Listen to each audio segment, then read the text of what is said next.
président du groupe parlementaire des Républicains au niveau de l'Assemblée, député de l'Assemblée nationale, qui n'est pas un étranger sur ces antennes. Donc, nous lui souhaitons la bienvenue et nous lui disons effectivement que le micro est à lui. Il peut nous parler brièvement ou, s'il veut, de façon exhaustive de tout ce qui se passe en Guinée en ce moment, car nous avons vraiment soif d'informations et surtout la question de candidature unique. Et aujourd'hui, ce n'est non plus un secret que son nom est cité. Et toute la nuit hier, on en parlait. Et tous les jours sur les antennes ici et dans la presse écrite, je crois que les doigts commencent à se pointer vers sa direction pour incarner cette personne qui pourra représenter l'opposition au niveau des élections 2015. Nous ne l'avons jamais entendu parler de ça lui-même et spécifiquement, nous savons que l'opposition veut son unité et pour qu'ils puissent effectivement avoir toutes les chances de leur côté pour battre le candidat Alpha Condé en 2015. Aujourd'hui, nous l'avons pour vous. Il va nous dire ce qu'il pense, quelles sont les démarches menées jusque-là, où il se trouve et ce qui doit être fait pour que cela soit réalisé. Et s'il doit avoir un candidat unique, qui il pense pourra être ce candidat. Sans plus tarder, Monsieur le Président, rebonsoir à vous et à vous le micro. Écoutez, merci beaucoup, bonsoir. Je dois avouer que je suis à un dîner, donc j'ai dû m'éloigner pour essayer de vous parler, parce que quand on a une opportunité de parler à la diaspora guinéenne, on s'en saisit. Et serait-ce que même si c'est pour 30 minutes, ça permet toujours d'échanger, de donner un peu de nouvelles de notre pays. Bon, des nouvelles de notre pays, ben, nous sommes là, la Guinée tel que vous connaissez. Je viens d'avoir quelques problèmes avec mon groupe Cogène pour l'électricité. Donc voilà les questions auxquelles nous sommes confrontés au jour d'aujourd'hui. Les difficultés sont toujours les mêmes. Et nous avons effectivement cette ambiance politique pour la préparation des élections communales. En attendant, en ce qui concerne l'UFR, nous sommes en train de travailler à la restructuration de notre parti parce que nous allons tenir un grand conseil national le 1er mars pour la restructuration de l'ensemble, disons, de sections et de fédérations, pas Conakry qu'à l'intérieur du pays, qui devrait déboucher sur cette convention nationale le 1er mars. Je crois que c'est ce qui actuellement occupe les esprits en ce qui concerne l'UFR. J'ai entendu parler de cette histoire de candidature. Je pense que c'est une idée dont il faut débattre, mais pour le moment, ce débat se trouve au niveau de la société civile. À aucun moment, les hommes politiques ne se sont assis pour en parler. Je pense que d'ici la présidentielle de 2015, il y a franchement le temps de parler de tout cela. Aujourd'hui, nous avons cette convention. Ensuite, nous devons, dans le cadre de l'application des accords du 3 juillet 2013, avoir un cadre de concertation nationale avec une partie de la communauté internationale pour qu'on prépare la tenue des élections communales qui devraient avoir lieu d'après les accords dans le premier trimestre de 2014. Voilà où est-ce que nous en sommes. Je crois que le mieux, c'est d'écouter les questions que les gens se posent sur la situation de notre pays aujourd'hui pour qu'on puisse apporter quelques réponses. Je vous remercie en tout cas de m'avoir appelé pour participer à ce débat très rapidement et encore une fois, félicitations pour tout ce que vous faites là-bas.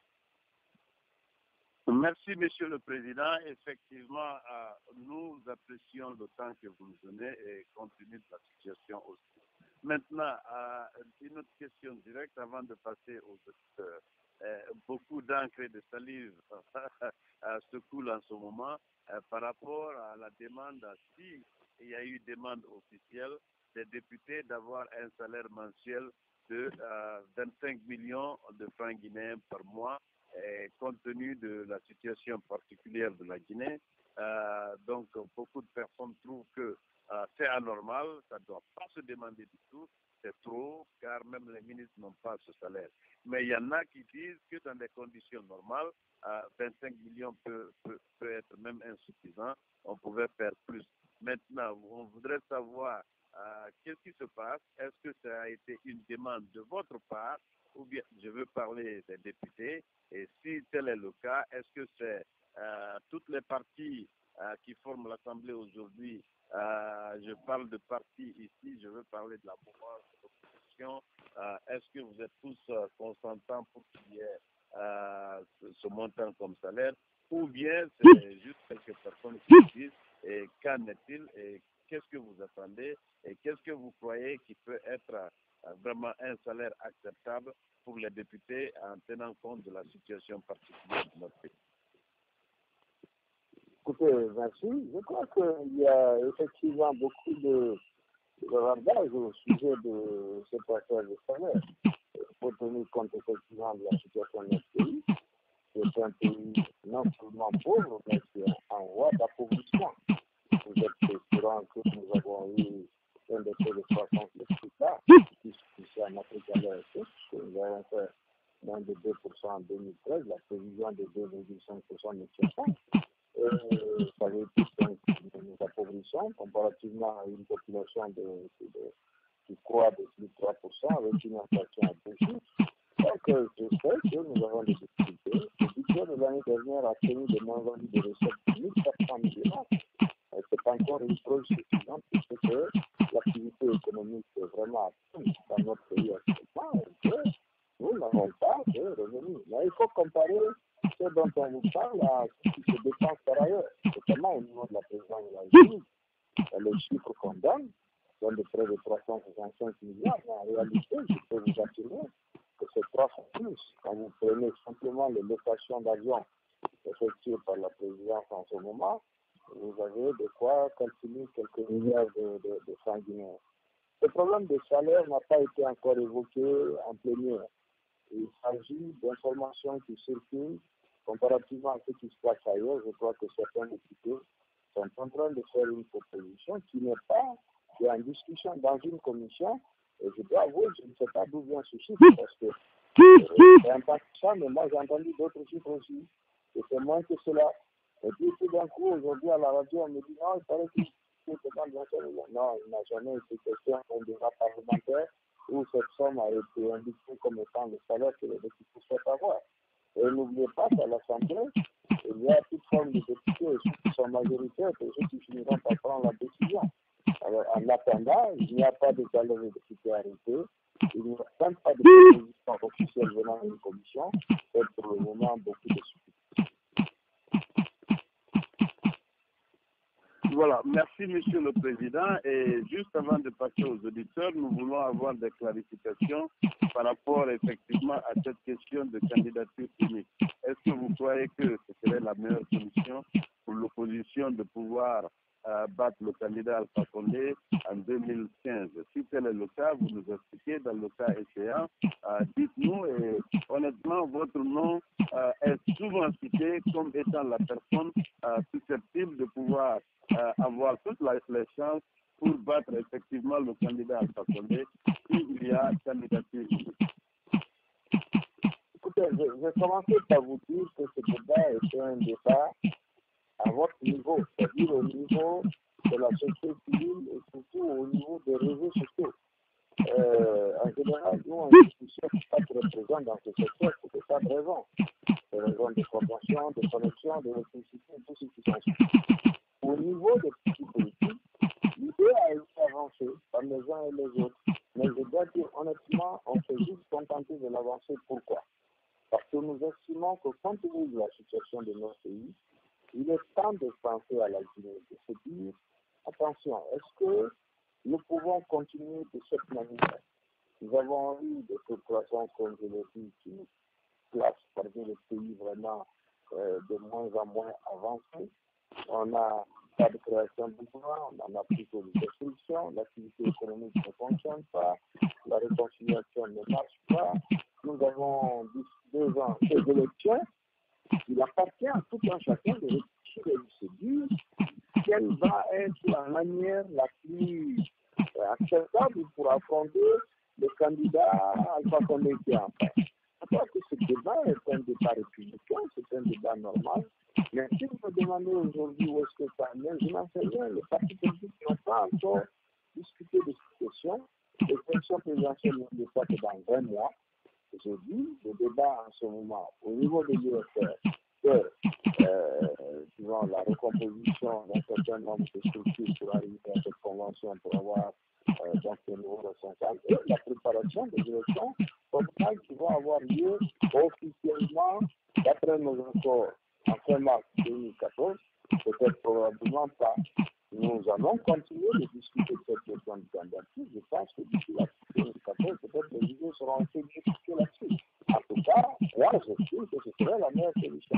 Maintenant, est-ce qu'on va arriver à cela? Ça dépendra des choses.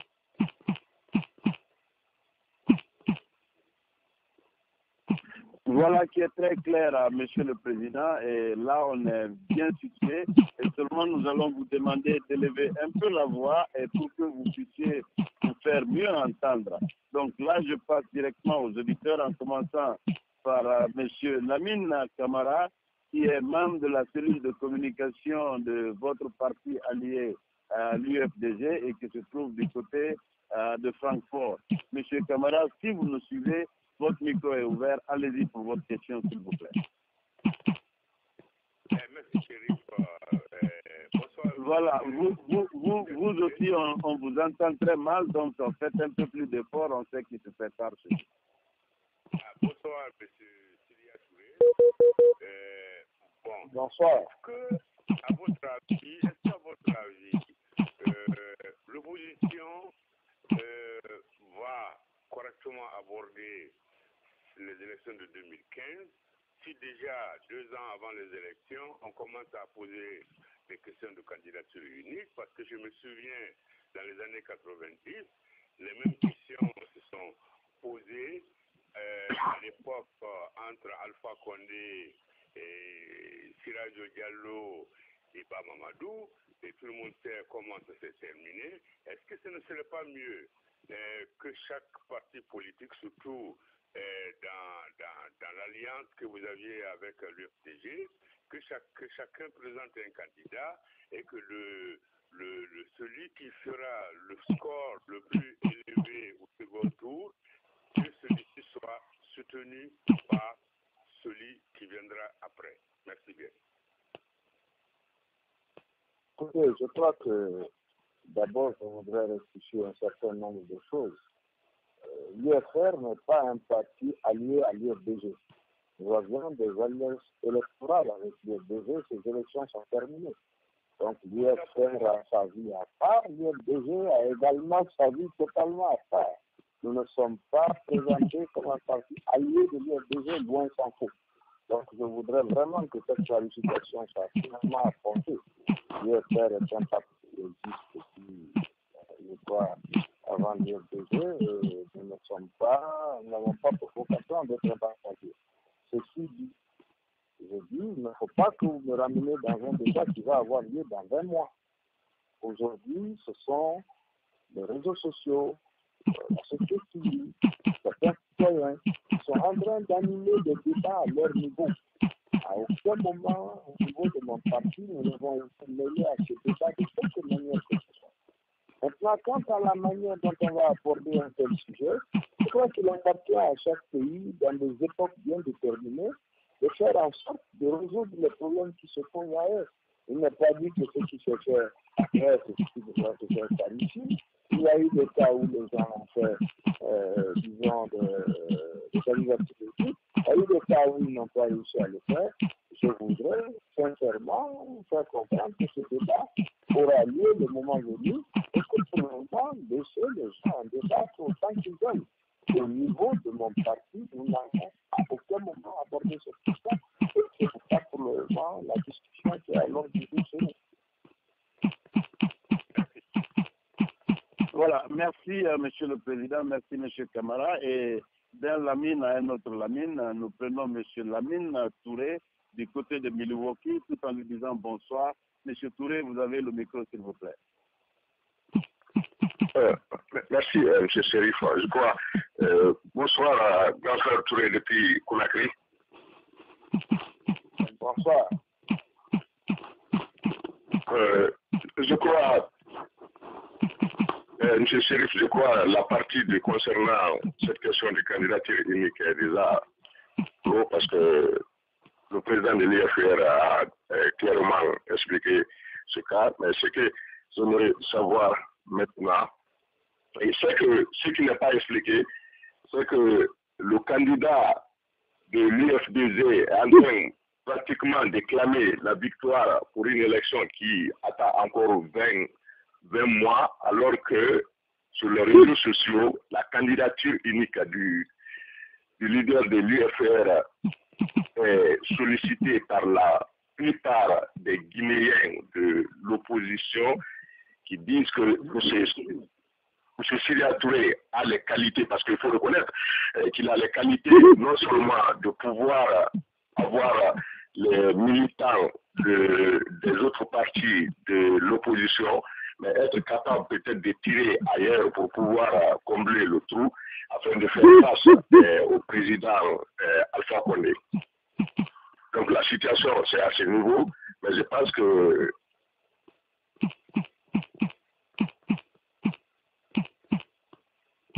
Allô? Oui, voilà, je crois que nous avons perdu M.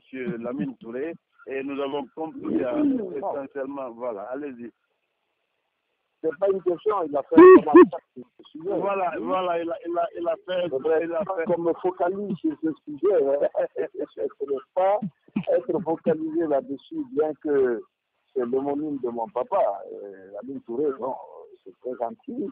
Mais vraiment, aujourd'hui, je voudrais parler de mon congrès, je voulais parler des élections communales, mais il est certain, je le répète encore une fois, que les Guinéens conscients de leur situation, tant à l'intérieur qu'à l'extérieur, les années que nous venons de vivre, et les deux qui se préparent devant nous, avec le gouvernement qu'on vient de nous offrir, je ne crois pas qu'il y a un espoir d'un changement positif dans la situation de notre pays dans les années à venir. Il est important qu'on commence à réfléchir à ce que nous allons faire dans 2 ans pour créer la possibilité d'avoir une alternative. Dans ces conditions, l'expression est libre. Il y a les militants de l'opposition, les militants d'ailleurs. Tout Guinéen, où qu'il soit aujourd'hui, devrait réfléchir clairement en se disant qu'allons-nous faire. Mais je crois que ce débat est républicain, je l'ai dit. Moi, je l'encourage. Mais pour le moment, je ne suis pas mêlé à ce débat. Nous sommes vraiment en train de préparer les communales. Et c'est très important parce que nous savons comment nous sommes sortis des législatives, dans quelles conditions, avec quelle organisation, surtout avec la privatisation totale de la logistique de la CENI au parti au pouvoir. Donc, je voulais éviter ce genre de choses. Voilà pourquoi nous sommes extrêmement focalisés sur ce sujet en ce moment. Merci, Monsieur le Président. Nous continuons. Monsieur Suleiman Ba, bonsoir à vous. Votre micro est ouvert. Allez-y rapidement, s'il vous plaît. Bonsoir, monsieur le Premier ministre, M. Syria Touré. Bon, moi, je voudrais justement demander une question. Est-ce que quand le gens sort déjà maintenant et dit qu'elle était pour l'opposition, est-ce que ce n'est pas un piège qu'ils sont en train de vous tendre entre vous avec Cellou aujourd'hui actuellement? Parce que la Guinée, on a compris, il n'y a que deux partis politiques qui sont des partis qui sont de l'opposition. C'est vous avec Cellou. Maintenant, moi, je voudrais vous dire, ce cordon-là est trop sensible. Méfiez-vous de ça. C'est un piège le gens qui se cassent à l'ombre, qui se disent qu'ils sont de l'opposition, ils ne sont pas de l'opposition. C'est un piège tendu pour vous. Vous avec Cellou. Méfiez-vous de ça. Justement, c'est ça que je voudrais dire. Merci. Moi, je ne partage pas du tout ce point de vue. Je pense que de parler de la candidature à l'élection présidentielle ne peut pas représenter un piège. C'est un sujet qu'on va trouver devant nous dans 2 mois. Que les gens commencent à en parler, mais libre à eux d'en parler. Le moment venu, je pense que les Guinéens prendront leurs décisions, les partis prendront leurs décisions. Il faut tout simplement que l'opposition se méfie. Il ne faut pas que nous constituions à chaque fois une machine à perdre. Donc ça, je pense que mener une telle réflexion, de toute manière, je ne peux considérer ça comme un piège. C'est une possibilité de parler. Parler, ce n'est pas interdit. Chacun parle. Le moment venu, la décision se prendra, cela va le faire. Voilà. Merci, Monsieur le Président. Et à présent, nous prenons Monsieur Lamine Condé pour sa question. Allez-y, s'il vous plaît. Bonsoir, M. Touré.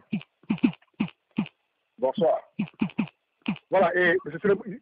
une fois encore, je voudrais vous interpeller sur ce que les gens de la mouvance présidentielle vous disent tout le temps. Alors, par rapport...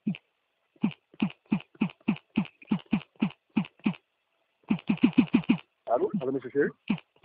Oui, allez-y. D'accord. Et par rapport à la candidature unique, c'est vrai que c'est pas l'ordre du jour et quel que soit fait, nous aurons ce débat-là.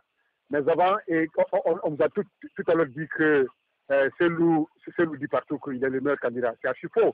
Alors, il faudrait que si l'opposition fasse très attention, surtout vous, M. Touré, et vous avez beaucoup d'admirateurs.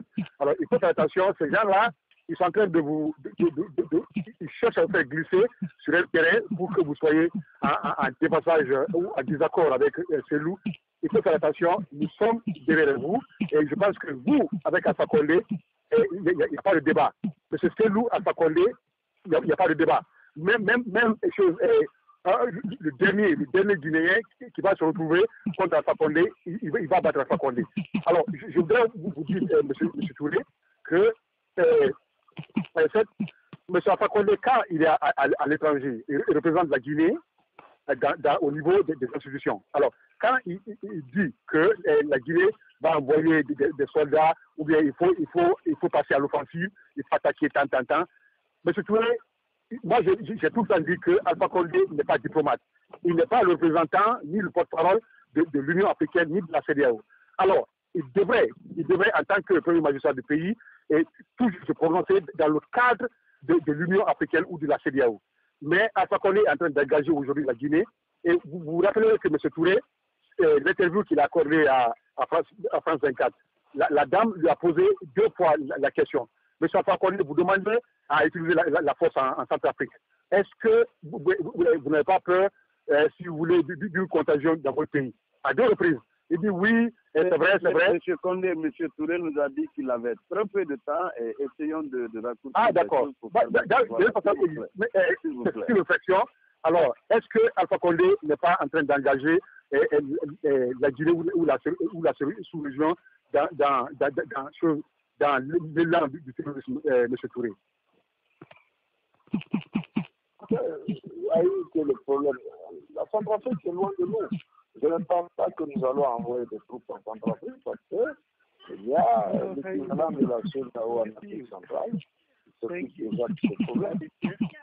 Ce que je dis, c'est que nous avons déjà des soldats au Mali. À mon sens, cela va dans le bon sens. Nous avons besoin de faire cela dans la mesure où c'est un pays frère, mais c'est également un pays voisin. Ce qui se trame au Mali, qui arriver très rapidement en Guinée si on ne veut pas arrêter les djihadistes. Donc, sur ce plan-là, je n'ai pas de désaccord avec le gouvernement guinéen dans la mesure où cela est limité, si vous voulez, c'est arrêté au niveau des différentes réunions de la Commission économique ouest-africaine. En dehors de cela, bon, il y a eu d'autres dérapages pendant le conseil de l'Union africaine, mais ça, on en parlera une autre fois. C'est vrai. Oui, ça vient. Voilà. C'est vrai. Lamine Sounonou, votre micro est ouvert et nous vous entendons dans le débat. Donc, soit vous mettez en mute et puis on continue. Désolé, M. Touré, c'est votre représentant aux États-Unis qui est en ligne aussi, qui disait bonjour déjà. Tu sais, on est chez AB. Chérif, bonjour à Monsieur le Président, mais il y a M. AB qui fait une organisation pour les amis, donc je suis là-bas en ce moment et on t'attend. Voilà, merci M. Sounonou. Nous allons prendre M. Sekou Kamara pour sa question, s'il vous plaît. M. Sekou Kamara, bonjour, votre micro est ouvert. Merci, M. Chérif. Je dis bonsoir à M. Silla. À M. Touré, je dis bonsoir. bonsoir. M. Touré, vu tout ce que nous avons connu dans notre pays, est-ce qu'il ne serait pas mieux maintenant de mettre la Guinée devant au-dessus de nos intérêts personnels? Voilà mon inquiétude. Parce que depuis 58 jusqu'à aujourd'hui, c'est la même chose. Quand quelqu'un vient, s'il n'est pas de leur côté, on ne veut pas ça. Est-ce que, en fin de compte, l'opposition, la mouvante, vous ne pouvez plus penser aux pauvres Guinéens, mettre la Guinée devant au lieu des intérêts personnels? Je vous remercie. Merci. Écoutez, moi, je salue ce que vient de dire ce monsieur. Mais je pense qu'il faut un peu de bonne volonté. Hein. C'est facile de dire, moi, je ne suis pas comme ça, moi, je suis comme ça. Je pense que ce qui va dans l'intérêt de notre pays, nous devons peut-être se rechercher. Mais il faut qu'il y ait une recherche de consensus pour arriver à une telle situation. Cette recherche de consensus, elle provient d'abord du gouvernement en place. Moi, j'ai combattu un régime ici, celui de l'enfant à compter, qui est de ma région, donc ce n'est pas un problème de ceux qui n'est pas de l'autre côté. C'est un problème que les politiques mises en place actuellement ne permettent pas d'espérer un développement quelconque de notre pays dans les années à venir. Critiquer cela, à mon sens, c'est le rôle de chaque Guinéen. Maintenant, est-ce que nous allons avoir en face des gens qui peuvent se dire, bon, c'est peut-être le moment de discuter ces questions ensemble, de faire ensemble des solutions, quitte à ce que ce soit le gouvernement qui l'applique. L'un des moyens difficiles pour faire une telle chose aurait été de permettre à l'Assemblée nationale d'examiner la loi de finances 2014. Au lieu de cela, on l'a donné au Conseil national de transition, on l'a voté de manière bâclée, les débats de fond n'ont pas pu avoir lieu, nous n'avons pas pu apporter, disons, les uns les autres, nos différentes expériences pour dire attention, il faut orienter l'économie de cette sorte pour que les recettes soient un peu plus en phase. Il faut prendre telle décision pour qu'on ait un peu plus de croissance économique. Ben, écoutez, une fois que vous avez enlevé cette possibilité, il y a une année pendant laquelle le débat ne va porter que sur ce qu'on dit aujourd'hui sur le terrain, c'est-à-dire le problème des élections communales. Et quand il dit élection, dit forcément parti politique, dit débat partisan, pour que chacun puisse engranger le maximum de vie possible. J'espère que franchement, les gens prendront en compte votre suggestion. Nous sommes ouverts à ce que nous débattons de la question, des questions essentielles de notre pays pour qu'on puisse tirer le maximum de possibilités qui nous sont offertes maintenant. Mais on finit la finalité de tout ça, je suis désolé, c'est le gouvernement qui est en place qui doit prendre l'initiative. Voilà, merci M. Touré et nous continuons rapidement. Dites-nous, hein, que là on va essayer de vous garder au maximum de temps possible, mais bon, nous avons compris effectivement vos inquiétudes au niveau de Conakry là-bas, mais il y a tellement de monde en ligne. Dès qu'on a annoncé l'arrivée de M. Sidya Touré, là vous pouvez comprendre que tout le monde veut participer à ce débat, vous écouter et surtout vous poser des questions. Finalement, nous avons plus de 200 ou 300 personnes qui ont levé la main, donc on sait qu'on ne pourra pas prendre tout ceci, mais faites-nous quand même le petit plaisir de prendre le maximum de personnes possible. Hein, c'est de M. Sidya Touré qu'il s'agit. Donc, sans plus tarder, je suis dans le jardin, je suis sorti du dîner pour me mettre de côté pour vous parler. J'espère qu'on me permettra de ne pas rester longtemps. On va aller vite. C'est pourquoi je vais demander aux auditeurs d'aller droit aux questions et vous d'être un peu là. Voilà, d'être un peu bref sur les questions. Voilà. Voilà. Monsieur Mohamed Bari, de côté de New York, bonsoir. Votre micro est ouvert. Monsieur Mohamed Bari, si vous n'êtes pas attentif, nous serons obligés de continuer. Hein, monsieur. Ok. Un autre monsieur Mohamed Bari Mohamed, du côté de New York. Alors, bonsoir. Bonsoir, monsieur Bari, allez-y s'il vous plaît. Bonsoir, monsieur Sidya. En tout cas, nous ici, nous sommes très fiers de vous. Hein. Ok, monsieur Sidya. Merci. Ok, nous sommes fiers de vous. Et puis, merci, je vous écoute. Maintenant, tout le monde connaît que l'opposition guinéenne, c'est l'IFDZ et l'IFR. Donc, il faut beaucoup de travailler, plus dur encore. Et puis, vous allez, comme par exemple, Alpha vous accuse toujours avec des voleurs comme, par exemple, comme le Premier ministre, quoi. Donc, vous aussi, vous doit, comme l'argent qu'il a pris, les 700 millions les 15 millions de Arriva et tous les... Il faut aussi, vous devez dénoncer vous aussi, parce que vous taisez comme ça, c'est pas bon. Il faut aussi dénoncer avant. Merci. Voilà, c'est pas une question. Mais je veux dire que le problème des premiers ministres, je considère que ça c'est un écran de fumée. Si moi je vous cite le nombre de présidents de la sous-région qui ont été premiers ministres, à commencer par Ibeka qui était premier ministre en même temps que moi, à commencer par Macky Sall, Alassane Ouattara, et j'en passe. Donc vraiment, avoir été premier ministre, ce n'est une tare en rien du tout. Hein, je crois que quelqu'un comme Macky Sall a été premier ministre, on ne pourra pas empêcher de le battre aux élections. J'estime que tout ça, c'est vraiment un écran de fumée. Et ce problème des audits, vous savez, depuis le temps de Dadis, je n'arrête pas de dire qu'il y a les audits, mais qu'il y a les banquiers. Donc j'ai l'impression qu'ils ne disent pas d'audit et que c'est juste parler. Il faut aller internationalement le dénoncer, quoi, lui aussi, parce qu'il a pillé tous les pays. Mais nous parlons de ça ici tout le temps. Hein. On a fait beaucoup d'interviews personnellement pour dire que si on fait les audits, c'est une bonne chose. Mais j'aimerais bien que maintenant que le régime Alpha a fait autant que moi j'étais Premier ministre, qu'on audite la période pendant laquelle j'ai été Premier ministre avec des taux de croissance qui étaient de 5%, avec un déficit public de moins de 2%. Your request has been received. Avec l'eau et l'électricité disponible 24 heures sur 24. Qu'on audite cela et qu'on audite les 3 années qu'on vient de passer. Mais je dois avouer que le problème des audits, c'est quand il n'y a rien à dire à Conakry, on ressort ça, c'est peut-être la 15e ou la 20e fois. C'est juste un écran de fumée. C'est pas très sérieux.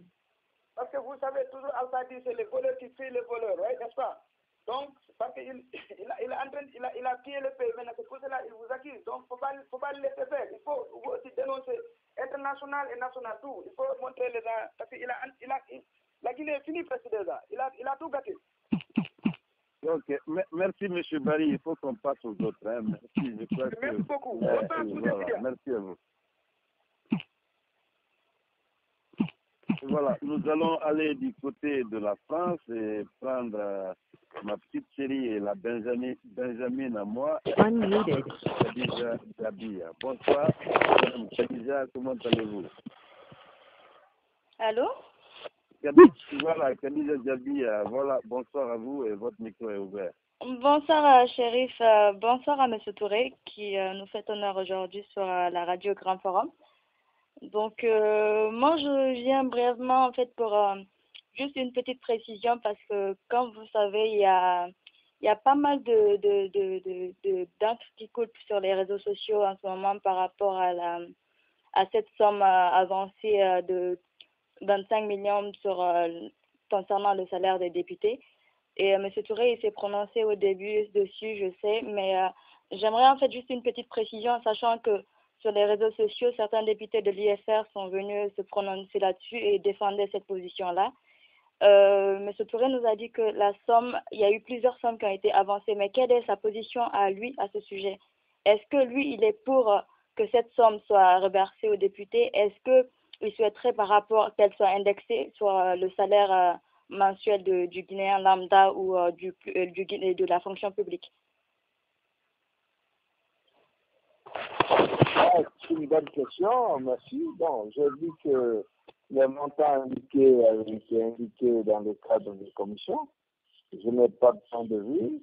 Je ne suis pas... Je pense que les salaires seront fixés à partir des débats parlementaires, mais également avec l'approbation du ministre de l'économie et des finances qui a son budget à gérer. Quel que soit le montant qui sera payé aux députés, en ce qui me concerne, ce sera versé directement sur le compte de l'Union des forces républicaines et non pas sur mon compte propre. Donc, bien sûr, j'aimerais bien que ce soit un bon salaire pour nous permettre de nous financer notre parti. Pour le moment, c'est tout ce que j'ai comme point de vue sur cette question. Voilà. Je vous remercie, M. Touré, pour cette réponse. Donc, M. Chérif, moi, c'était plutôt pour moi. Merci, Khadija. Nous allons continuer et cette fois-ci de la France, nous partons au Canada où nous disons bonsoir à M. Moussa Konaté et lui demandons de poser sa question. Monsieur Konaté, allez-y s'il vous plaît. Oui, Monsieur Aïdara, bonsoir et bonsoir à tous les auditeurs du Grand Forum et également bonsoir au président Sidia Touré. C'est un plaisir d'avoir M. Touré. Oui, M. Touré, bonsoir. C'est un plaisir de se reparler encore et surtout d'avoir accepté notre invitation. Ce n'est toujours pas facile, nous le disons et réitérons cela. Voilà, donc nous savons que vous avez un calendrier chargé en cette période de rentrée parlementaire. Monsieur Touré, on va aller tout droit au but. Je sais que vous avez répondu à certaines questions, mais l'inquiétude qui est là aujourd'hui à notre niveau, enfin, à mon niveau, je voudrais savoir ici, parce que je suis un de vos admirateurs, et je le dis tout le temps, Monsieur Lamine Sounou Kaba et moi, nous en parlons souvent. Si vous avez d'ailleurs quelqu'un qui défend aussi l'UFR, avec toute son énergie, c'est bien lui. Et je crois que je lui ai souvent dit que M. Sidia Touré, pour moi, est vraiment l'homme qu'il nous faudra un jour à la tête de ce pays. Pour plusieurs raisons, compte tenu de votre compétence, mais je trouve aussi que vous êtes un homme de conviction, de dossier. Monsieur Touré, est-ce que, tenant compte de toutes ces appréciations, en toute sincérité, j'ai un énorme plaisir de converser avec vous, mais de trouver aussi que vous êtes vraiment un leader que j'apprécie grandement.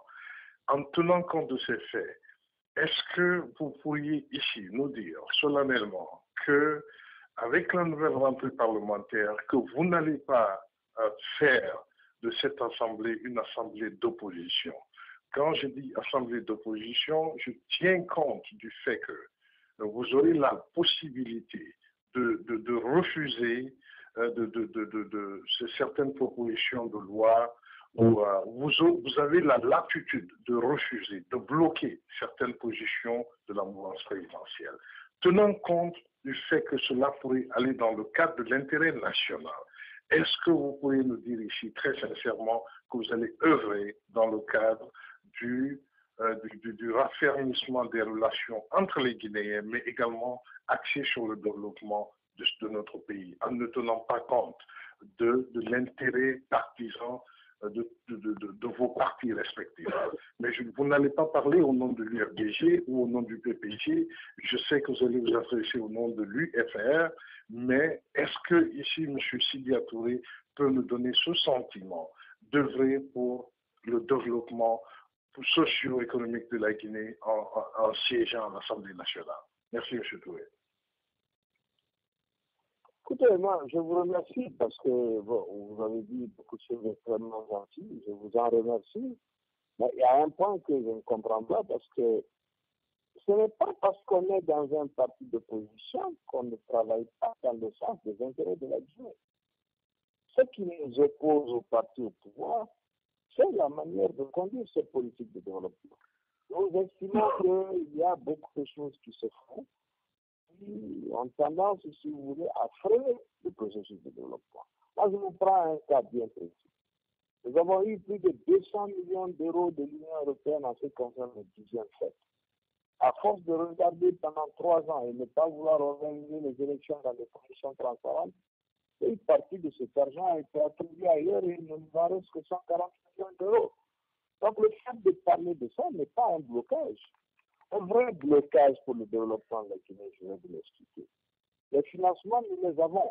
L'Union européenne, la BAD, la BADEA, la Banque islamique, la Banque mondiale, et j'en passe. Tous ces gens aujourd'hui ont des fonds disponibles pour notre pays, pour des infrastructures. Simplement, c'est de l'argent qui ne peut être décaissé. Et dans la mesure où votre administration, votre gouvernement a ce qu'on appelle en économie la capacité d'absorber ces montants-là, la capacité d'absorption. Cela veut dire la possibilité d'avoir un grand développement, d'établir des programmes, d'avoir des dossiers qui sont ficelés, de lancer les appels d'offres, de suivre ces appels d'offres et leur réalisation dans des délais suffisamment courts pour que vous puissiez consommer les fonds qui sont mis à votre disposition. Il faut pour cela une administration compétente, il faut un gouvernement compétent, il faut également une présidence qui fonctionne. C'est ça le problème de l'Église. Ce n'est pas le problème de l'opposition. L'opposition est minoritaire à l'Assemblée. Elle apportera des critiques sur un certain nombre de choses. Elle va soulever des questions si elle estime que ce sont des questions qu'il faut soulever. Et au final, cela finit toujours par un vote. Donc, n'ayez aucune crainte par rapport à cela. Mais c'est le fait de soulever des questions et d'en débattre nous donne une capacité d'informer les populations guinéennes pour savoir exactement ce qui se passe en ce qui concerne le fonctionnement donc, de l'État de notre pays. Si on avait eu, par exemple, le débat budgétaire, qu'on vote le budget ou qu'on ne le vote pas, c'est passé parce qu'il y a une majorité, mais le débat qu'on aurait pu avoir aurait informé clairement nos compatriotes de la manière dont les choses doivent se passer. Voilà ce que je peux dire. Assurez-vous que nous travaillons dans le cadre vraiment de l'amélioration des conditions de vie de nos concitoyens, plus que n'importe qui d'autre, et que c'est ça qui, moi, me poussera à poser des questions et à apporter, pourquoi pas, des solutions. Malheureusement, je vous dis, je vous le répète encore, l'administration politisée à l'heure actuelle, corrompue que nous avons, n'a pas la capacité de consommer les fonds qui sont mis à disposition de la Guinée. Voilà pourquoi la croissance économique retarde, voilà pourquoi les emplois ne se créent pas. Voilà les vraies raisons. Oui, M. Touré, merci. Mais rassurez-vous que l'éclaircissement que vous venez de donner me concernait. Mais en partie, la question, elle vous était destinée parce que je voudrais ici un peu plus d'éclairage pour nos concitoyens qui sont ici au niveau de la diaspora, parce que nous sommes souvent à l'écoute de ces radios communautaires, nous entendons ce qui se dit et au niveau de tous les partis confondus ou des militants de tous les partis confondus. Donc, quelque part, je connaissais déjà ce que vous aurez dû avancer, mais je voudrais ici qu'en donnant ces explications, que vous soyez écoutés par une large majorité des Guinéens que nous sommes au niveau de la diaspora. Ma toute dernière question, et je vous remercie d'ailleurs pour ces éclaircissements, ma toute dernière question, M. Touré, c'est concernant les propos concernant le brouhaha qui s'est passé à l'Assemblée nationale. Je m'excuse si la question a été déjà posée et si c'est le cas, vous n'avez pas besoin de répondre parce que je pourrais prendre l'information tout simplement avec le modérateur ou avec quelques personnes qui étaient dans l'assistance ici, qui ont suivi, qui ont écouté le débat. Mais j'étais un peu inattentif à un moment donné. M. Touré, ma question concerne M. Jean-Marie Touré, qui était hier votre allié et je pense qu'il est toujours, puisqu'il reste dans l'opposition. Au niveau, on a entendu ici M. Jean-Marie Touré s'expliquer sur le choix de la présidence de l'Assemblée nationale, la candidature de l'opposition pour le poste de la présidence de l'Assemblée. Il a expliqué, vous l'avez suivi, je crois, certainement par la presse ou directement, mais M. Touré expliquait ici comment vous êtes parvenu à obtenir, donc comment lui, il a désisté au profit certainement de la candidate de l'UFDG pour qu'il y ait certainement une voix commune. Mais j'aurais cru savoir que M. Sidia Touré était aussi intéressé au poste de la présidence de l'Assemblée nationale. Alors, quelque part, est-ce que vous êtes en phase avec ce qu'avance M. Touré lorsqu'il dit que c'est le président de l'UFDG qui a dû traîner les pieds pour ne pas que l'opposition, en quelque sorte, parce que je n'utilise pas tous ces mots, mais il disait ceci, que c'est le président de l'UFDG qui n'aurait pas bien arrangé les choses. Finalement, une convocation a été faite vendredi. M. Sidia Touré a demandé à ce que l'opposition se retrouve sur M. Jean-Marie Touré pour qu'il y ait une candidature, pour que la question de la candidature soit réglée. Est-ce que vous partagez les propos de M. Touré en ce qui concerne ce brouhaha, M. Sidia Touré, s'il vous plaît? Moi, je voudrais vraiment, je crois que c'est un dossier qui est assez pénible, parce qu'il faut être honnête, il a été mal géré. Le problème de la candidature s'est posé dès qu'on a dit qu'il allait avoir une assemblée et que nous avons accepté les résultats. Donc, nous avons eu 1 mois et demi pour gérer ça. En réalité, on s'est mal pris, ça n'a pas été bien géré. Il ne pouvait pas avoir plusieurs candidats et bon, les choses ne se sont pas correctement passées. Ce n'est pas le genre de choses sur lesquelles on va débattre en disant tel a dit ceci, tel a dit cela. Je pense que ça c'est bon dans les discussions au niveau des partis politiques que nous avons eues. Et retenez simplement que c'est vrai, dans ce cadre bien précis, l'opposition, ce n'était pas le vendredi que le problème de la candidature unique s'est posé. Elle s'est posée 45 jours avant. Cela n'a pas été correctement géré et nous sommes arrivés au résultat qu'on a vu. Ça, je crois que nous devons en partie nous en prendre à nous-mêmes. Voilà. Merci, M. Touré. Nous avons tellement de monde. Bon, je vous remercie, M. Sidia Touré. Merci beaucoup. Et vous passerez mon bonjour à Cheikh Touré. Merci. Voilà.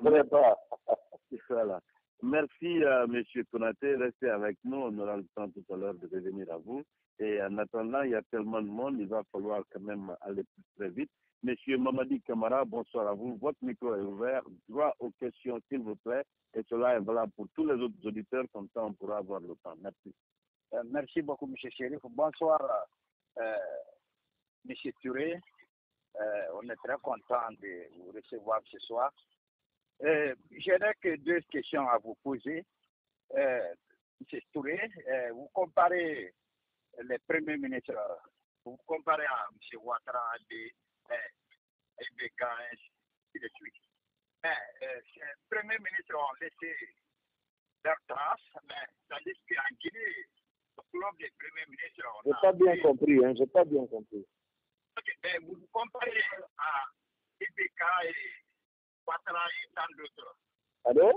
Ancien premier ministre. Ouais, Mamadi, laisse-moi l'expliquer si j'ai bien compris. Alors, il dit que, voilà, voilà, maintenant, parle bien pour qu'ils te comprennent. Voilà. Okay. Vous comparez à des anciens premiers ministres tels que Ibeka et Ouattara, mais nous savons comment le professeur a fait cela. Donc, dans venir électricité, ni l'eau, tout était à terre. Je n'entends pas la suite de la conversation de notre ami. Hein. Alors? Voilà, je serai obligé de vous... Moi, j'ai compris et je vais... la deuxième... Non, monsieur Kamara, s'il vous plaît, on va aller... la première question d'abord, s'il vous plaît. Voilà, il disait que vous comparez aux anciens premiers ministres comme Ouattara, Ibeka et Macky Sall, mais que dans leur cas, ils ont laissé des traces dans leur pays et qu'à l'arrivée du professeur Alpha Condé, il a trouvé que tous les anciens premiers ministres n'ont laissé aucune trace. Je crois que c'est ça l'essentiel de sa question. Non, moi, je crois que ça n'engage que celui qui me dit. Hein? Moi, qu'est-ce que vous appelez laisser des traces? Moi, je me compare à ces gens-là parce que justement, je travaille avec eux. Je pense que je peux rappeler à ce monsieur que j'ai été le principal collaborateur du Premier ministre Ouattara en Côte d'Ivoire. Et en matière de travail gouvernemental, je sais de quoi je parle. Bien sûr qu'on a laissé des traces, en tout cas, j'en ai laissé. C'est la raison pour laquelle nous demandons s'il y a un audit à faire pour démontrer que les gens n'ont rien fait. La contre-public ces audits et qu'on arrête de faire juste de la publicité autour. C'est un débat totalement stupide. Et vous pensez que tous ces gens ont fait quelque chose et que les autres n'ont rien fait. Démontrer qu'ils n'ont rien fait en matière de développement économique, de croissance économique, de taux d'inflation, de fourniture en matière d'infrastructure de base. Ces résultats sont là, c'est dans les documents, c'est connu. Bon, c'est pas un débat. Merci, M. Touré. Nous partons du côté de la France pour prendre M. Bouna Condé pour sa question. M. Bouna Condé, si vous nous entendez, votre micro est ouvert. Allez-y, s'il vous plaît, M. Condé. Voilà, merci beaucoup, mon frère Chérif. Alors, M. Touré, bonsoir. Ma question, elle est toute simple, M. Touré. Alors, à ce moment, hein, il y a un bruit qui court. Alors, je ne sais pas si c'est moi qui vis à l'extérieur, qui l'entend souvent, ou le bruit court aussi en partie de qu'on a écrit, sur une candidature unique de l'opposition. Donc, il se trouve aujourd'hui de la vie en général. Je parle bien sûr des réseaux sociaux, que l'idée ne fait pas l'unanimité au sein des membres de l'opposition. C'est-à-dire que plus souvent, ceux qui sont favorables à Cellou Dalein, l'UFDG, ne sont pas pour cette idée. Alors aussi, hein, donc toujours dans le cadre de ces bruits, hein, je parle vraiment sous votre contrôle, il se murmure aussi, certains disent que vous lancez vos partisans, lancez une idée qu'au cas où vous ne serez pas le candidat unique de l'opposition, qu'en 2015, vous serez neutre, vous mettrez au centre du débat politique. Alors, M. Sidya Touré, ma question aujourd'hui est de savoir, est-ce que vous pouvez nous en dire plus avec votre regard, bien sûr, parce que je ne vais pas poser de questions, mais juste votre avis et avec plus de précision sur cette question, puisque je vais le relever tout à l'heure sur les réseaux sociaux. Je vous remercie, M. Touré. Je n'ai pas compris la fin, mais je pense que c'est relatif à la candidature unique. Il faut qu'on rappelle à cet auditeur que nous avons fait les 15-20 premières minutes autour de cette question. Je dis que c'est un débat dans les réseaux sociaux, au niveau de la société civile, mais qu'au niveau des partis politiques, nous ne sommes pas encore saisis de cette question. Donc pour le moment, c'est un débat qui continue. Chaque Guinéen est, à mon sens, parfaitement libre d'apporter sa contribution au débat. Au bout, une décision se prendra dans l'intérêt de notre pays, je le sais bien. Sinon, bon, écoutez, les Guinéens prendront la totalité de la responsabilité de la continuation d'un régime qui leur apporte rien de particulièrement favorable, en tout cas pour espérer la responsabilité de tout le monde. Je crois qu'il faut laisser le débat se faire. Nous aurons l'occasion de revenir sur ce sujet. Je l'ai dit, je le répète, mais chaque fois que je dis quelque chose, on revient là-dessus. Notre débat actuellement, c'est la restructuration de l'IFR pour la préparation des élections communales. D'accord. Alors, ma toute dernière question, et je vais aller très vite, M. Aïdara, si vous le permettez. Alors, toujours, alors ça, je reviens encore en arrière. Vous pouvez parler un peu plus fort, je vous entends parler. Bon, c'est un Condé, hein, ils ont tous les mêmes problèmes, les Condés, ils ne font rien de bon. Donc, allez-y, M. Condé, rapidement, là. Élevez la voix. D'accord, voilà. Alors, est-ce que là, vous m'entendez bien, M. Touré? Voilà. Alors, ma question... Pardon? Oui, je vous entends un peu bien. Oui, je vous entends un peu bien. Voilà. Alors, ma question, c'est toujours une précision. Et excusez-moi de vous ramener en arrière. Et cette fois-ci, je vais être très court. Sur le montant, alors, M. Touré, sur le montant que vos collègues réclament, nous avons estimé que c'était trop, qu'il fallait pas prendre ça quand les Guinéens souffrent. Est-ce que vous, M. Touré, si les montants de 25 millions sont maintenus, vous soutenez l'idée ou vous pensez que c'est trop pour le pays où la majorité de la population vit avec moins d'$1 par jour? Je vous remercie et bonne soirée. Voilà pourquoi il aurait fallu qu'on ait un débat sur le budget. Vous avez vu combien d'argent a été dépensé au niveau des fonds spéciaux de la présidence de la République. Et cela vous donnerait des idées que c'est des fonds qui sont 10 fois, 20 fois supérieurs à ceux dont on parle. Bon, je ne suis pas pour que les députés de l'Assemblée nationale aient des salaires mirobolants, mais comme je l'ai déjà dit, je le répète, quelle que soit la somme qui sera retenue, que ce soit 1 million, 10 ou 20, en ce qui me concerne, ce sera versé directement dans le compte du parti IFR pour nous permettre de financer, disons, nos activités. Je peux vous dire que ce n'est pas facile même de financer un parti politique en Afrique. Au moins, ça servira un peu à cela. Donc, vraiment, ce débat n'a pas encore lieu. Quand il aura lieu, je donnerai mon avis là-dessus. Voilà, merci M. Touré et voilà, merci M. Condé et nous continuons. M. Lansine Diabaté du côté de Fila, bonsoir, votre micro est ouvert. Alors, M. Chérif? Oui, M. Diabaté, on y va vite, mon frère, pour qu'on puisse avoir le temps. Merci. Ok. Oui, il reste 5 minutes, hein, je t'en prie, ça fait longtemps. D'accord, nous allons prendre... Dans le jardin des gens, là. Voilà, merci M. Touré, tout le monde a compris. Allez-y vite, M. Diabaté, votre question, et puis ensuite on ira à M. Kessing Kaba du côté de l'Allemagne. Allez-y vite. Ok, M. Chérif, vous m'écoutez? Oui, on vous écoute depuis. Allez-y, posez votre question, s'il vous plaît. Excusez-moi, merci beaucoup. J'étais avec les clients, je vous en prie. Ok, j'ai une question pour M. Touré. On vient d'attendre que, c'est-à-dire pour la première fois, il y a un autre groupe qui est en train de formuler encore dans nos politiques guinéennes, nommé extra-parlement. L'opposition extra-parlementaire. Voilà, merci beaucoup. Qui est piloté par M. Baouri Kouyaté et Faya Milimoro, qui nous a dit que, parce que j'ai entendu M. Faya Milimoro pour dire que lorsque M. Touré et l'autre d'Alain sont à l'Assemblée pour voter nos lois et puis contrôler le gouvernement, et vont être avec le partisan sur la rue pour manifester comme c'est une habitude de Guinéens maintenant. Donc, je veux savoir son position sur cette groupe, s'il vous plaît, M. Touré. Merci, c'est la seule question. Son avis sur le nouveau parlementaire. Bon, c'est très rapide. La première chose qu'il y a en démocratie, c'est vraiment la liberté de parole et d'action des uns et des autres tant qu'ils sont dans le cadre de la loi et des règlements. Le fait qu'il y ait une opposition extra-parlementaire, c'est parfaitement légal. Le fait que ces gens disent qu'ils vont manifester ici ne sont pas contents, ça aussi c'est parfaitement légal. Mais je dois vous dire que le fait d'être allé à l'Assemblée nationale n'empêche pas les partis politiques d'appeler à la manifestation. Vous suivez les manifestations en Ukraine, en France, en Angleterre ou aux États-Unis tous les jours. Ce n'est pas parce qu'il y a une Assemblée nationale maintenant qu'il n'y aura plus de manifestations de rue.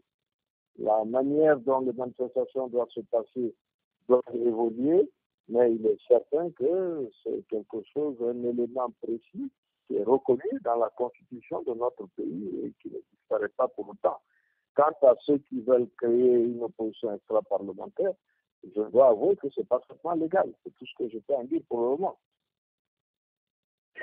Voilà, merci à M. Touré. M. Mohamed Kefin Kaba du côté de Francfort, allez-y pour votre question, s'il vous plaît. Merci à vous, M. Chérif Haïdara. Bonsoir à M. Sidia Touré et à l'ensemble des auditeurs du Grand Forum.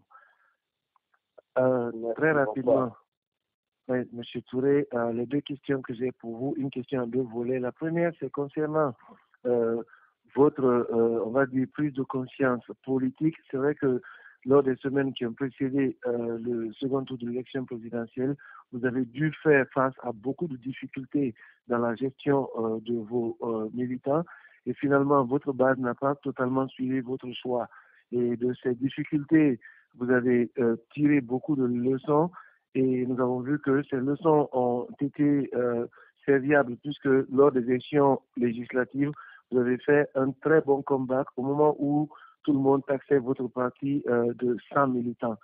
Aujourd'hui, alors, la question que je vous pose est de savoir quelles sont les leçons que vous avez tirées de ces situations, de ces jours difficiles pour vous et votre parti, et comment comptez-vous vous en servir pour faire face aux élections prochaines dans notre pays, les municipales et les élections présidentielles de 2015.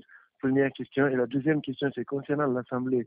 Aujourd'hui, vous qui étiez les bannis, les rejetés, les ennemis, hein, bien évidemment, entre guillemets, pour beaucoup de Guinéens, notamment favorables à la mouvance présidentielle, aujourd'hui, vous retrouvez à l'Assemblée nationale de ce même pays pour être les lawmakers, ceux qui vont mettre en place toutes les lois du pays.